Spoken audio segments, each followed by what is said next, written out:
साथियों नमस्कार। आज के इस वीडियो में बीएड सहायक शिक्षकों से संबंधित एक बहुत ही महत्वपूर्ण मुद्दे पर मैं आपसे चर्चा करूंगा। जैसा कि आप सभी को पता है कि कोर्ट के आदेश के बाद करीब 2900 बीएड सहायक शिक्षकों को सेवा से पृथक कर दिया है और अब सरकार के द्वारा एक हाई लेवल कमेटी सहायक शिक्षकों के समायोजन को लेकर गठित की गई है। जो बीएड प्रशिक्षित सहायक शिक्षक हैं उनके समायोजन को लेकर राज्य सरकार के द्वारा एक कमेटी भी गठित कर दी गई है।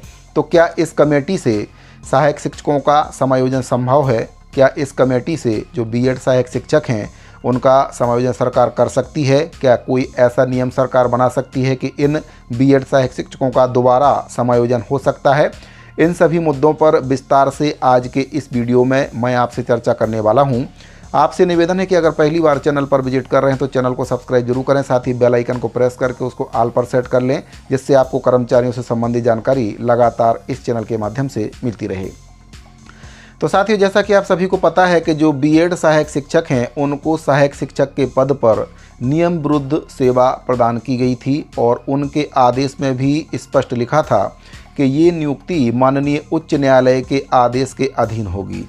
तो जो सेवा है अब उनको सेवा से पृथक कर दिया है। हाई कोर्ट के द्वारा ही आदेश जारी करके उनको नोटिस देकर सेवा से पृथक कर दिया है। लेकिन सरकार के द्वारा अब एक कमेटी गठित की गई है जिससे जो बीएड सहायक शिक्षक हैं उनके समायोजन पर विचार किया जाएगा। तो क्या इस कमेटी से जो बीएड सहायक शिक्षक हैं उनका समायोजन संभव है, और अगर संभव है तो कैसे संभव है?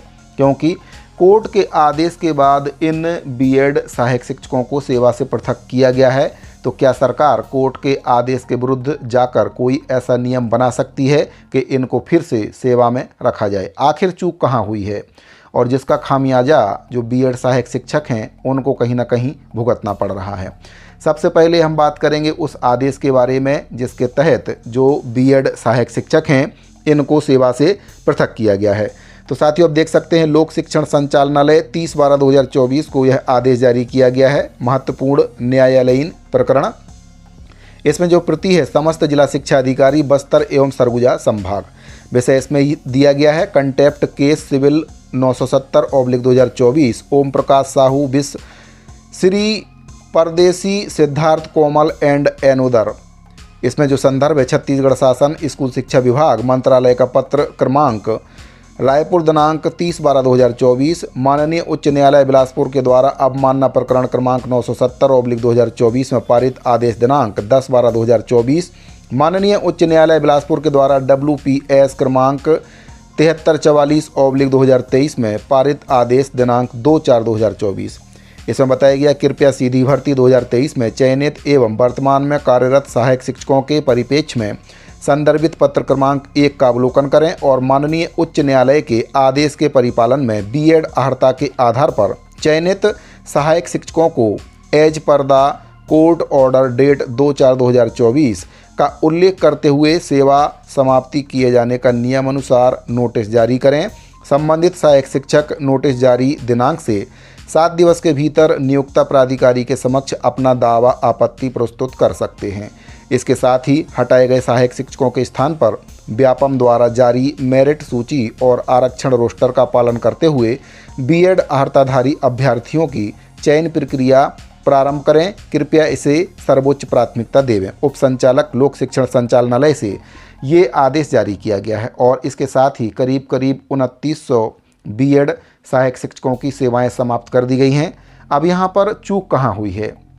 तो सबसे पहली चूक यहाँ पर ये हुई कि जो बीएड प्रशिक्षित अभ्यर्थी थे वे कहीं ना कहीं सहायक शिक्षक भर्ती के लिए पात्र ना होते हुए भी उनको उसमें फॉर्म भरवाया गया और उनको नियुक्ति पत्र दिए गए। ये सबसे बड़ी गलती थी। और इसके बाद जो इसके विरुद्ध में कोर्ट केस किए गए उसके आधार पर जो इनको नियुक्ति पत्र दिया गया था उसमें स्पष्ट लिखा था कि जो नियुक्ति दी जा रही है वह कोर्ट के अंतिम फैसले के अधीन होगी। यानी कि अगर कभी भी कोर्ट में इसको लेकर चैलेंज किया जाता है तो जो आपकी सेवा है वह समाप्त भी हो सकती है और आज ऐसा हो भी गया है। जो सहायक शिक्षक हैं, बीएड प्रशिक्षित सहायक शिक्षक हैं, वे कहीं ना कहीं सेवा से पृथक कर दिए गए हैं और अब उनके ऊपर बहुत ही बड़ा संकट मंडरा रहा है। साथियों, यहाँ पर राज्य सरकार के द्वारा उनके जख्मों पर मरहम लगाने के लिए खानापूर्ति करने के लिए एक कमेटी भी गठित की गई है। तो क्या कमेटी अपनी रिपोर्ट दे पाएगी और इन बीएड सहायक शिक्षकों का समायोजन हो सकता है? आपको बताना चाहूँगा कि जो नियुक्ति आदेश रद्द होने के विवाद के समायोजन और अन्य संभावनाओं पर विचार के लिए राज्य सरकार ने मुख्य सचिव की अध्यक्षता में एक उच्च स्तरीय कमेटी गठित की है। इस संबंध में सामान्य प्रशासन विभाग ने आदेश जारी किया है। आदेश के अनुसार कमेटी का अध्यक्ष मुख्य सचिव अमिताभ जैन को बनाया गया है। साथियों, सबसे बड़ा सवाल यहाँ पर यह है कि सुप्रीम कोर्ट के निर्णय से बर्खास्त 2900 बीएड शिक्षकों को समायोजन छत्तीसगढ़ सरकार कैसे करेगी? क्या सरकार सुप्रीम कोर्ट के निर्णय को किसी भी प्रकार से पलटने का अधिकार रखती है? क्या केंद्र सरकार को भी ऐसा अधिकार है? और यदि यह कमेटी मार्ग निकाल भी लेती है, बिना किसी कानूनी बाधा मुक्त अगर कोई मार्ग कमेटी निकाल भी लेती है, तब सबसे बड़ा सवाल यह है कि प्रदेश के बैकडोर एंट्री कर्मचारी या अनियमित संविदा दैनिक वेतनभोगी कर्मचारी जो 1998 से काम कर रहे हैं, जिनका नियमितीकरण उमा देवी प्रकरण जो कि 2006 में सुप्रीम कोर्ट के द्वारा दिया गया था, उसके निर्णय के वजह से आज तक संभव नहीं हो पाया है, क्या उन्हें भी अपने नियमितीकरण होने की उम्मीद फिर से जाग जाएगी?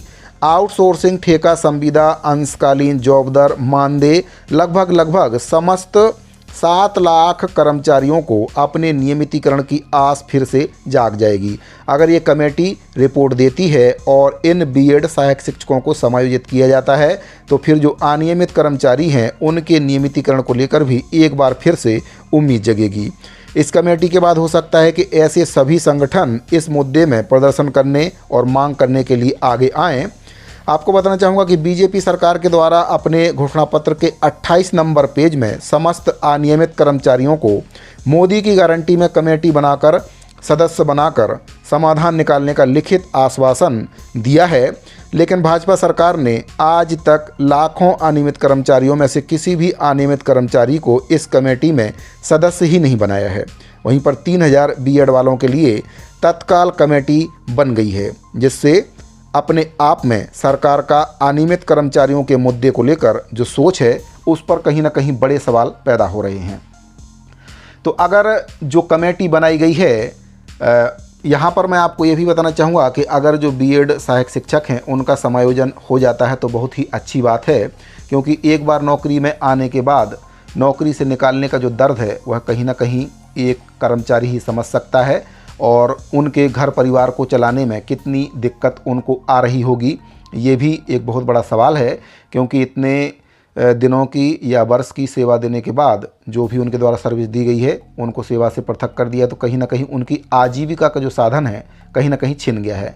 ऐसे में जो सहायक शिक्षक हैं वे कहीं ना कहीं बहुत ही ज़्यादा अपने आप को प्रताड़ित भी महसूस कर रहे हैं और हो सकता है सरकार जो कमेटी बनाई है उस कमेटी के माध्यम से उनके समायोजन का कोई अधिकार सरकार के पास अगर है तो उनको समायोजन करती है, तो फिर बाकी कर्मचारियों का भी समायोजन सरकार को करना पड़ेगा, क्योंकि बाकी जो अनियमित संविदा और दैनिक वेतनभोगी कर्मचारी हैं वे उमा देवी प्रकरण की बाधा की वजह से अभी तक नियमितीकरण से वंचित हैं, कहीं ना कहीं अटके हुए हैं। तो अगर सरकार इस कमेटी के माध्यम से बीएड सहायक शिक्षकों का समायोजन करती है तो फिर उन सभी अनियमित संविदा, दैनिक वेतनभोगी, प्लेसमेंट, मानदेय, जॉब दर, ठेका कर्मचारी, उन सभी का भी समायोजन सरकार को करना पड़ेगा। इसके लिए सरकार को विचार करना पड़ेगा। काफ़ी गंभीर मुद्दा है। सबसे बड़ी बात यह है कि क्या सरकार कोर्ट के आदेश के विपरीत जाकर कोई भी नियम ऐसा बना सकती है जिससे कर्मचारियों का समायोजन हो सकता है? क्या सरकार के पास ऐसा अधिकार है या फिर ये जो कमेटी बनाई गई है केवल खाना पूर्ति के लिए बनाई गई है? ये सबसे बड़ा सवाल है। अपने आप में सोचने वाली बात है कि सरकार के पास कोर्ट के निर्णय के विपरीत जाकर क्या कोई भी नियम बनाने का अधिकार है? क्या केंद्र सरकार के पास भी ऐसा अधिकार है?